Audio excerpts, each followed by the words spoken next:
Are you a podcaster? Maybe you've got that big idea and you're looking for a network to join. The multi-award-winning Ozcast Network can get your content to eyes and ears all over the world. Join now for the first month free, and you could be featuring this sound at the beginning of your podcast. Ozcast. Simply head to ozcastnetwork.com for details.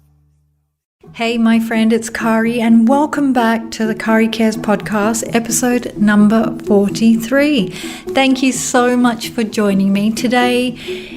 I want to talk about things about branding. Now, did you know that adopting big business branding could actually sink your smaller business? Now, I get asked these questions all the time by smaller business owners and their teams, and that's small to medium business owners. So should smaller businesses spend money on branding like big corporations do?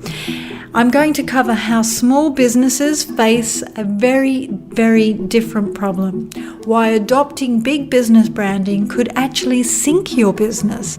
In case this is the first time listening and you don't know who I am, let me introduce myself and get this out of the way. I'm Caria Watt, a digital strategist with nearly 2 decades of experience in marketing and communications. It's my goal to help you achieve and exceed your marketing goals so that customers find your business online. For the best digital and social media tips to rank higher on Google search, subscribe to the Caria Cares Digital Strategist podcast to make sure you never, ever miss out on these tips every Thursday at 6 p.m. Australian Eastern Standard Time. Now, I was also broadcasting a social media update, but I've actually taken that to a new platform. If you want to know more about that, please head on over to cariawatt.com and click on the Online Business Made Easy, and you'll see the little sign up form either at the bottom, the very, very bottom of the website, or it will pop up, and you will get a link to the new platform, which is almost finished. Whoop whoop! I can't believe it. It's just taken me 2 or 3 weeks to try and get this all organized.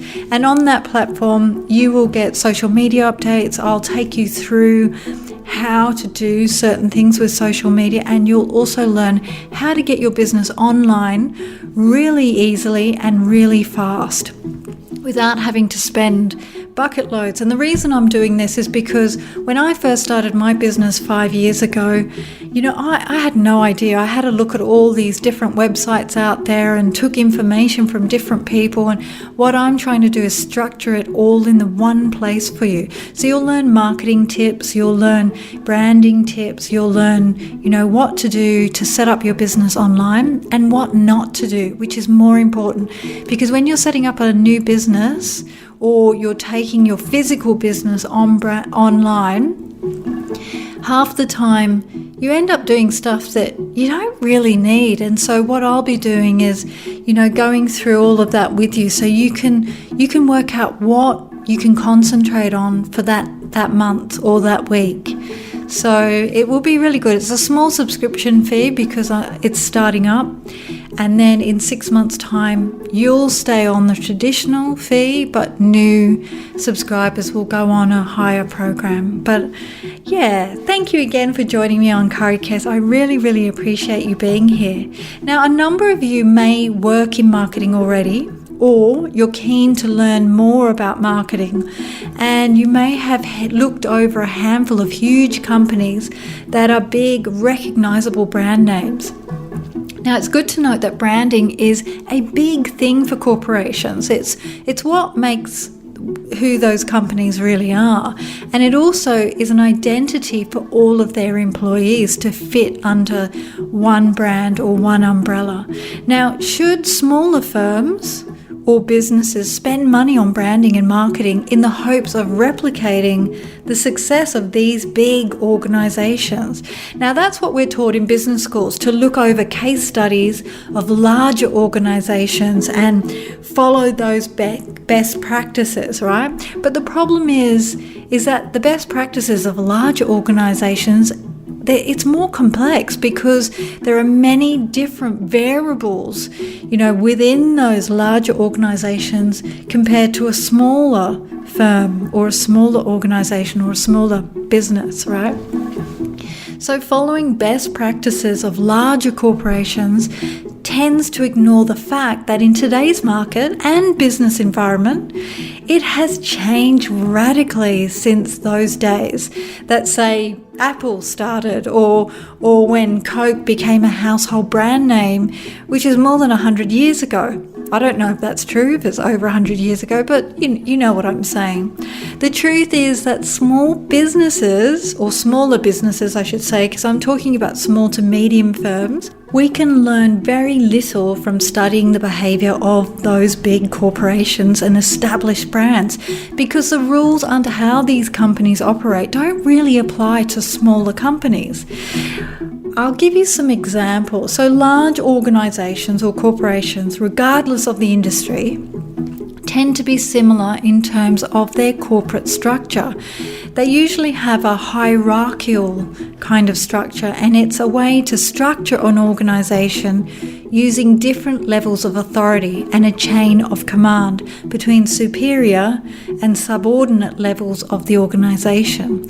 So the higher levels control the lower levels of the hierarchy. So for example, you might have a president of a company and a CEO, and then below that you might have the senior leadership team, and then below that you have managers, and then below that each teams. So that's what I mean. So you can think about an organisational hierarchy as a pyramid. The highest level of authority is at the top of the pyramid, and the order flows from this top level down to the next level, where it continues to move on down until it reaches the level where the order is supposed to be carried out. Now, large organisations also and often have a public ownership. Now, the ownership of a company is represented by a stock that's traded on the open market, either on a stock exchange or over-the-counter market. And large corporations tend to have nearly identical marketing and sales models.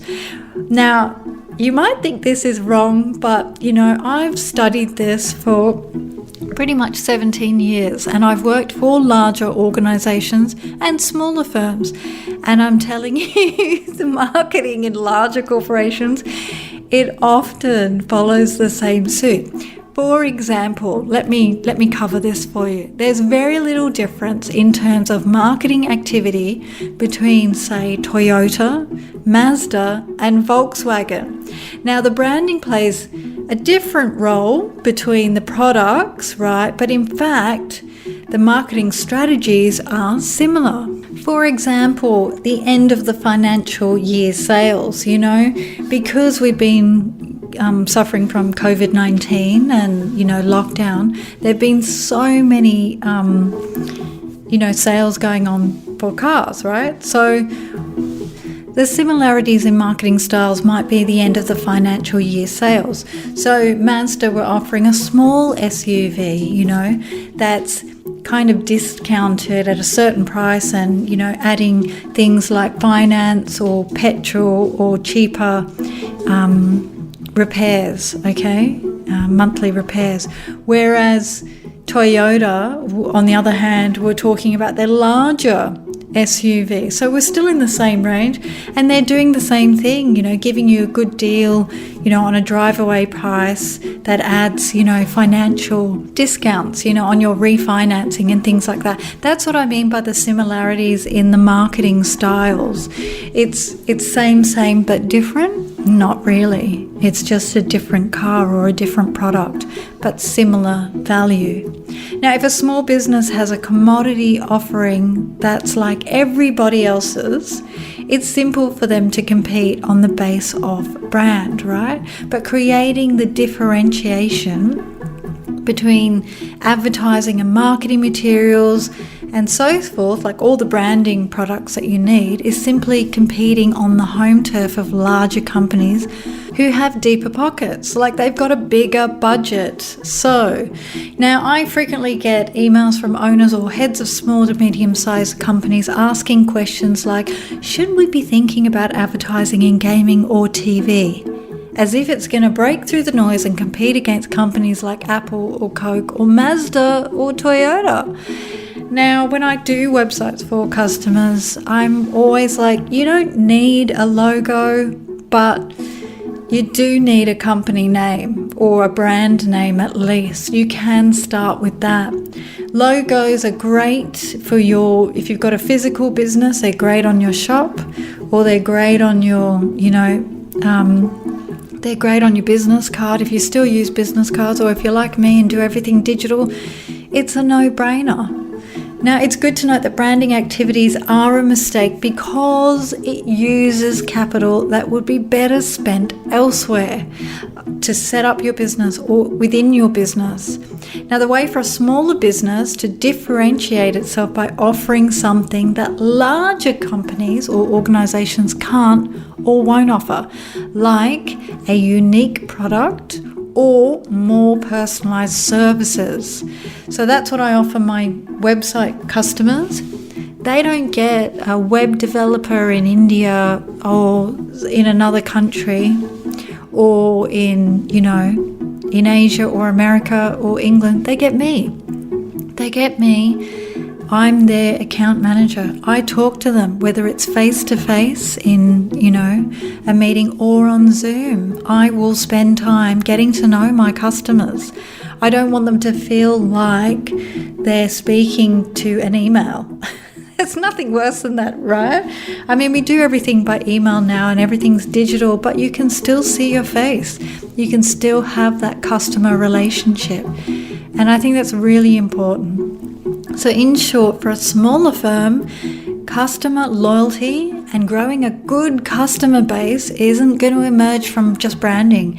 It is going to flourish from the quality of your product and services, how easy you make it for the customer to buy those products and services, and how pleased your customer is with that product and services. Now, I mean, you don't always get on with every single customer, but you do learn after 5 years of being in business what kind of customers to attract within your business. And usually you build relationships with them, which is fantastic. I mean, a lot of my customers have become friends, and they often do repeat business or refer business to me, which is fantastic. And this can happen for you too. It's about building those relationships. These are the key things that are going to create your brand. It's not the branding that big businesses or corporations use to differentiate themselves, to make themselves unique, and they're, huge competitors. Now, does this mean you don't need a decent company name and an attractive logo? Of course not. That's all part of being in business. These are the basic elements of branding, which should only take a couple of days, right? Rather than a huge investment of time and your business capital.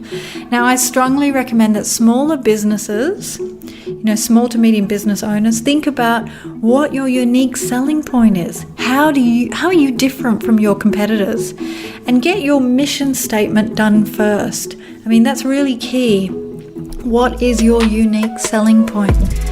And I hope this really helps. Anyway, tune in next Thursday for things that you need to know about websites, because a lot of you have been writing in asking me, what do I do with this on my website? Or I've got technical issues. So I'm going to cover some of the tech stuff and SEO stuff on this podcast, because I think it's really important for you to understand how your website works and what doesn't work and what you need to do about it, or what you can do about it. Not what you need to do, what you can do.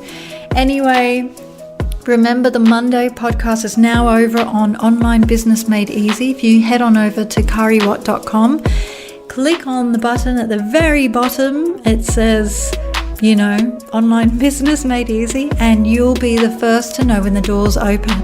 And remember to like and share this with a friend or colleague who could use a helping hand. Why? Because Cari cares about women helping women and men who could use a helping hand in their business. See you next time. Peace.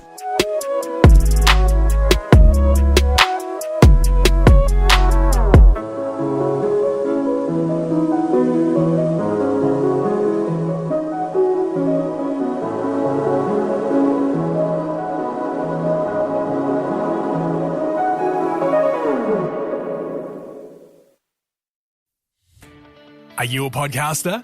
Maybe you've got that big idea and you're looking for a network to join. The multi-award winning Ozcast Network can get your content to eyes and ears all over the world. Join now for the first month free, and you could be featuring this sound at the beginning of your podcast. Ozcast. Simply head to ozcastnetwork.com for details.